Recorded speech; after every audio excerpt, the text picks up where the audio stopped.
Thank you for joining us today. Our guest is Sandy Carter, COO at Unstoppable Domains.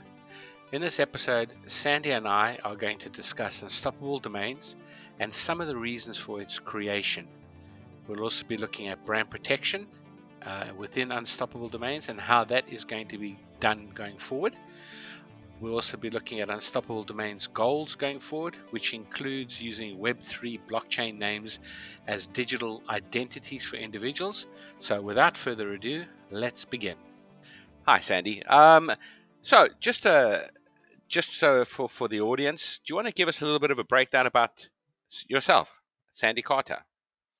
Sure. First of all, thanks for having me on. I love participating, and I just considered it a great honor. So thank you.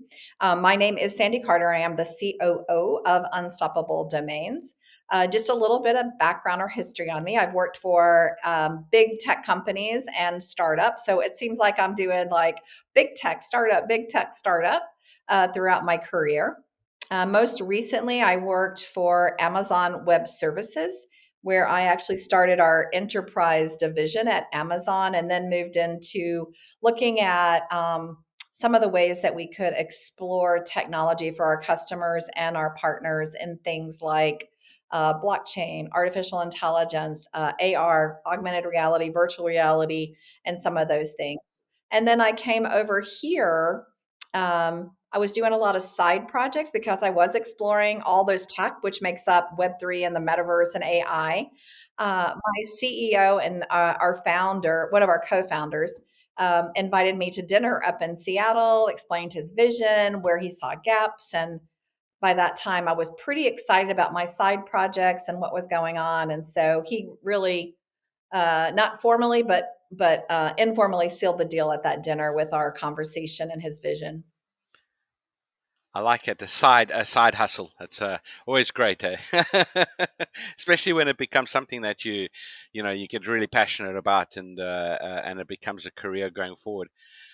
Um, then I guess the follow up from that is, can you give us a little bit of a background and a little bit of a story to Unstoppable Domains? How it, how it fits within the blockchain community, within the Web3 environment, etc. So. Yeah. So Unstoppable Domains is a digital identity platform. And our mission is to get a digital identity into the hands of every person on the planet. And the reason we have that mission is we truly believe that owning a digital identity and your data is a human right.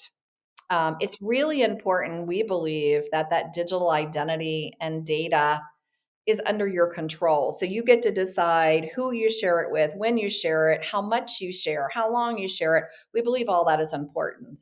And I think to frame it maybe a little bit more, if you think about a Web 2 world, today, we log into platforms with a username and a password, and that really is your digital identity, but you technically don't own it because if that application goes down, you lose all your your login and your password and sometimes all of your data because it's really not yours, it's someone else's. I was just reading that Google and Facebook got paid about $100 billion for our, not just our, but everybody's data that's out there. So they're really monetizing that data. In a Web3 world, that data is yours. And so any monetization or rewards that happens on that data belongs to you. And you can use your digital identity, like, Sandy.nft, which I'm using today. Sandy.nft can be used to substitute for a crypto wallet. It can be used to log into multiple applications. So it provides really a nice ease of use, a verified source of data, has lots of benefits that we believe are really important for every person to take advantage of. Absolutely, and I think there's a little bit of a push in certain parts of the world, even being in the UK and being part of Europe is next door to us, where a digital identity is going to be what people are going to have instead of paperwork. So in other words, you can go pay your council tax bills, or you have any interaction with the government. All you do is you just go in with this one digital key, whatever that may be. So if it's a European company that's doing it through Web3, then it will be, for example, sandy.nft, and then they can verify that you are who you are, etc., etc. Or as they're doing in Europe and other parts of the world, it'll boil down to a number which has got your data behind it that nobody else has access to, which is I think that's a great way for people to protect their data at the end of the day, and also to ensure that the information that is being passed out is accurate, and is the information that you want people to have effectively, Yeah, which is yeah, I important. agree. And in fact, thinking about the paperwork, um, Yeah, my daughter had taken some classes at a community college. And of course, being a good mom, I wanted to get that credit applied to when she goes to yeah, college. And so I called the university and said, "Hey, how do I get all the records so I have it to apply it to her university work later?" And they asked me to fax them a fax. wow, Like, I had no idea where a fax machine existed, fax. And so I faxed them a sheet of paper, and then, I yeah, ended up doing a couple of times because they lost it, of course, even though they said that was of more course, secure, a fax was more secure. And then they ended up not emailing me the paperwork, but mailing, like mail mail, mail yeah, the physical paperwork, mail, yeah, it's a piece of paper. So now I've got to save the piece of paper. So, to your yeah, point, having everything done digitally, right? Imagine having your diploma or your certificate in your digital identity, which we do today. We have certificates of education that exist mm, today as part of your digital identity. They're soul bound, so they're attached to me. I can't transfer, a class I took to you, for example. But I do have correct. that digitally. So now I don't have to call and fax a bunch of people. I have that information, which is also a huge value point. Absolutely, and on the certificate situation, I know in South Africa there are a couple of universities there, and I'm from South Africa originally, and UCT, which is the University of Cape Town, and also the university up in Johannesburg. They've basically created NFTs of Mhm. people's certificates. So, as you say, you can't transfer the ownership of that. They block it so that you can't say, "Hey, you know, my name's Dietmar, but this person over here is also he's Charles, and I'm just going to give him my certificate, and he can pretend to be me." So yeah, it seems to be something that's catching on all over the world. Even in parts of the world where you wouldn't expect that to actually be something that people are actually doing. So And I yeah, would it's actually great. say that, if you look at the world of Web3, metaverse, blockchain, I Yeah, would say that Africa and yeah, the Middle East and Asia are actually ahead of the pack in this particular regard. Africa, of yeah, course, this, but they went mobile first, right? They kind of skipped over a whole phase. And I see that I yeah, see that happening again, where Africa is kind of leading the pack in a lot of things, um, yeah. as they progress forward. Yeah, the mobile phone issue, that's actually a really good point, because mobile technology in Africa, landlines, the distance between points, point A and point B, is quite large, uh, pretty rough. And also, people are stealing the cables for the copper value, etc. So mobile technology has become by far the best way to actually do any form of transaction.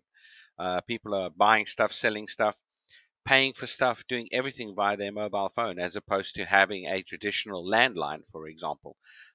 So yeah, it's a very interesting thing. Okay, so all that was really good information. I like that. Very enjoyable stuff. Um, um, so from our perspective, you know, Comlade is a brand orientated registrar and consultancy firm.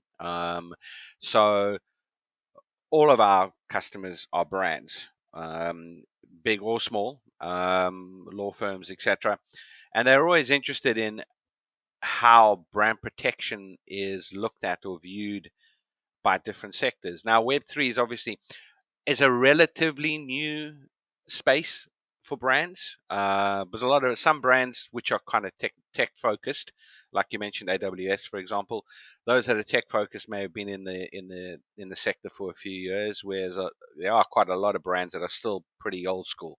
Um, so a lot of them are interested in how do you, as firstly Unstoppable and then maybe yourself separate from Unstoppable, how do you view brand protection, and what kind of methods do you have in place for brand protection? Well, we view brand protection, very serious and very essential. Unlike some other Web3 domain providers, we made sure as much as possible that Yeah, any brand that had a trademark, we protected that brand. And not just the yeah, brand, because, I've worked in lots of brands before where you have like the master brand, but then you have tons of correct. subdomain brands. So we've Yeah, tried to do that, overall. So for example, I'll give you Disney, not just protecting Disney, but, Frozen and all the Little Mermaid and all of those are sub yeah, brands. So we attempted to protect all of those so you would not have squatters and you wouldn't have to go back mhm, as a brand to pay for those brands and sub brands. And I say yeah, as much as possible because there have been some new companies that popped on the scene. We caught it, maybe one TLD was sold, we caught it, or a brand will come to us and say, this is my trademark name or copyrighted name. Can you yeah, protect that for us? And as soon as we understand that that person or that company owns it, then we'll protect that mhm, for them. So we take yeah. that very seriously because we don't want squatters and we want to make sure that brands have the right to their intellectual capital and intellectual property. Yeah, because we obviously work with you guys, and the protected list is a great example for other providers out there. Just to see that this is something that can be done. Mhm. And at the end of the day, it's important for brands. Um, And before we go, how do before you? we go Yeah, on, I sure, would sure. just say, I do want to give a shout out to you guys because Cumlarty has been doing this for a long time. We were just founded in 2018, and so we did learn a lot from you guys. So we do want to give a shout out Thank you. for, all the lessons you've taught us and shared with us, so we didn't have to make mistakes and then come back. So we do want to give you guys a shout out for doing that, sharing a lot of best practices from Web 2 that we could bring with us into Web 3. So thank you for that. Thank you very much for that. I'll let I know that our CEO listens to this podcast, so that'll be great. Um, how do you, other than the stuff that you guys are doing, do you see any other ways that brands can get protection within the blockchain domain environment? For example, in the Web 2 environment, you have WIPO, you have these different types of procedures where a trademark holder can try and reclaim a name back from a third party who might be a squatter, or whatever the case might be. Do you see something like that the within the blockchain environment, taking into consideration that most of the information about individuals is anonymized Mhm. by the nature of the wallet? Yeah, I will say that, several brands have come to us and, maybe one of the TLDs was bought before we recognized that that was a trademark brand. I would say that we've had success, not 100% success, but success in going and, repurchasing that from the person who owns it to, make sure that the rightful trademark owner receives that. But also, we have started something called the Web3 Domain Alliance. And so it's similar to what you guys have in Web 2 with ICANN, similar to, but not exactly. It is a community-run group, and what we do is we look for, naming collisions. We look at brand protection across all the members. Today we have 57 members in our Web 3 Domain Alliance, and so we're looking across all those members and all that membership to ensure that we can provide the best service to brands and the level that they expect. So those are some of the things that we are doing. I would say that the whole industry is maturing, and you notice that when you start to see some of these standards groups pop up. You'll also see, I know a lot of brands are interested in the metaverse and they have metaverse strategies. So we also joined the OMA3, which is the Open Metaverse Alliance, that is also looking at, not just domain names, which is part of that too, but Sure. also, land, like coordinates of land that you own in the metaverse. I know several brands have bought Yeah. land in one and then it doesn't transfer to another. So we're looking at all of Yeah. those interoperability items and everything that could potentially be an issue moving forward. We're starting to see standards groups pop up in order to protect brands as they move into this new area with more mass adoption. And I think that's a good point you raised there. The word you use is maturity. It is something that is with time.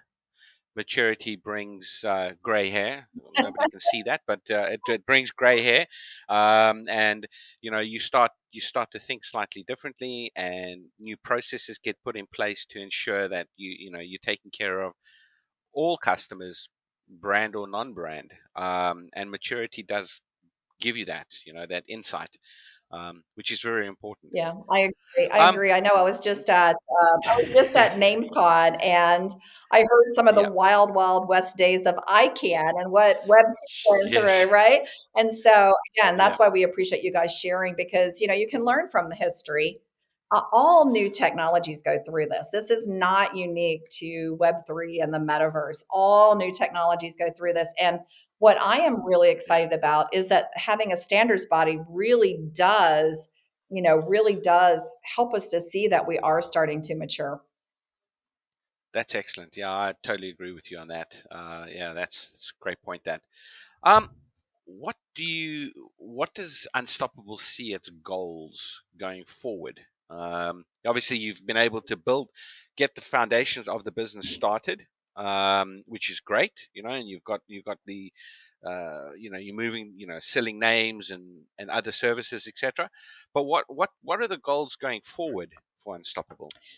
So our main goal and mission is to ensure that everybody gets a digital identity. So one of our main Hmm. goals is to make it easy enough so that everyone can secure their own digital identity. I think this is a real big difference between Web 2 and Web 3. If you think about a Web 2 domain, whereas there are some owned by individuals, but primarily they're owned by companies. But in Yeah, Web3, since that digital identity represents you, right? I mean, we just heard that like California DMV, which is our drivers registration for cars, et cetera, they're now making car registration an NFT. So, individuals okay, will now have that in their digital identity. So that means that now for Web3, it's also about individuals, not just about companies. And so yeah, I think that that's also a really important point as you're looking at the space and you're looking at our goals, because they're not just around companies, it's also individuals. I would say the yeah, second thing we're doing is, in addition to getting a digital identity into everybody's hands, is just making sure that it's easy. So we've added, new features and functions to make it easier. So one of the things that's really hard in the Web3 world is, setting up a wallet and getting yep, crypto. And so, for example, you can buy an unstoppable domain with a credit card or with PayPal.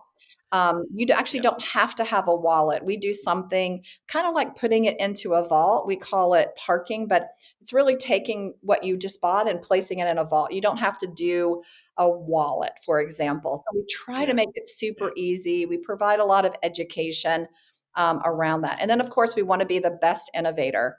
If you look at bear markets in the past, AWS is one of those who innovated, built during the bear market. And then when the market opened up, they just exploded. And we're yeah, doing that too. So you'll see lots of innovation coming out from us, especially, on the technology itself to support our partners and our customers. Today, we are the largest Web3 naming service. We have 3.5 million domains. And probably more importantly, today we have 860 technical integrations, which means that each of those users can now Yeah. use that domain. It has utility, to send email, to put up a website, to do their taxes, to get into a DeFi app, to play a game. They can use that domain Mm. to do all of that as well. Yeah, that's excellent, because I think the one thing is you'll find that in our talking to brands in the educational process, a lot of the people we tend to deal with tend to be slightly older. So they feel a little uncomfortable with the concept of this because it's a new concept. Um, but I think the younger generation, this is becoming normal practice. This type of thought process. They're playing games in metaverses. They're buying stuff. They're selling stuff. So I think from that perspective, it's going to be a big boom in the next few years when that younger generation is going to be able to step forward, because now they're going to have money to actually step forward. They're not going to rely on their parents anymore for that pocket money to go and buy, that shirt, so they can play a game in the sandbox, for example. So yeah, it's going to be a very interesting few Mhm. years going ahead. And I would say that you do need to watch what your kids are doing, because I love to tell this story.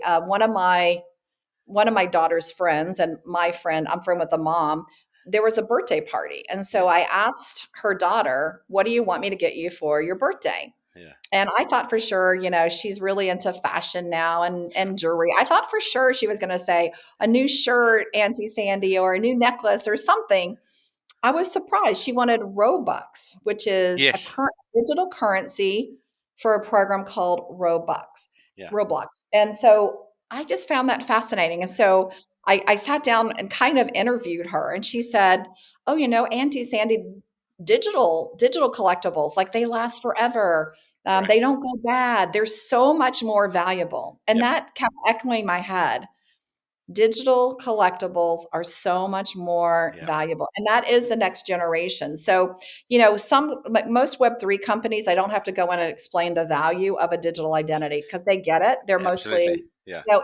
in that next generation. But when I present to a Web2 company, I find my first 2 or 3 meetings is explaining, Yes. what it is, Yep. why it's important, how people are using it, give them some time to digest it before they get it. And I do consider that my job. I'm almost like the chief educator, educating people on that. And I love it when they get that aha moment, like the aha moment. It just pops in their head. And I'll just give you one more story, which I love. I'm an adjunct professor at Carnegie Mellon. Okay. Yep. And so I was teaching, about digital identity to my class, and I had an hour and a half to teach my class. So I prepared everything, and I was talking to them, and they're like, next Sandy, we got it, go, go, go, go, go." And we were done in like 20 minutes, literally 20 minutes done. They got released. They're like, "Yay, extra time." Then I was asked to walk a top 100 chief digital officers. Now these chief digital officers are like they're tech Sure. gurus. They work Yeah. in tech. They're digital, like digital. They got it. We had 2 hours, and we never got all of them through it. Yep. It was very hard for them to grasp it because they're not in the world living this day to Correct. day, whereas my college students were, right? They got it because 'cause they're Yeah. do it. And so I do see this being a maybe not a generation gap, but kind of, like before we used to say, "Are you a digital native or are you a digital transplant?" Yeah. I think we're gonna have something like that here too. Yeah. Going forward. Yeah. Mhm. Absolutely. Sandy, that was great. Thank you very much for the opportunity to have a chat with you. That was very enjoyable. I quite enjoyed some of the stories. It was great, and it's again, we do enjoy working with you guys. You're willing to listen, you're willing to help, and you have a great service. Which is always important, because at the end of the day, that's what people want. They want that ease of use. They want that ability to wake up in the morning and go, I want to get X, Mhm. and instead of having to go and buy some cryptocurrency first, then move it from one place to another place, and then maybe potentially then go and buy something and not knowing what it's going to be, what the costs are going to be, etc. It scares a lot of people, Yeah, to be I honest. completely agree. Yeah, And I think, if I had to summarize for a brand, I would say, go ahead and, work with Laude on your brands for Web3. You will not be disappointed in doing that. And I'll close with one of my favorite quotes is that most companies overestimate the impact of a technology in the short term. yeah, So that means, they expect instant, okay, everybody's going to adopt it, everything's good. But most people underestimate the impact of a technology in the long term. correct.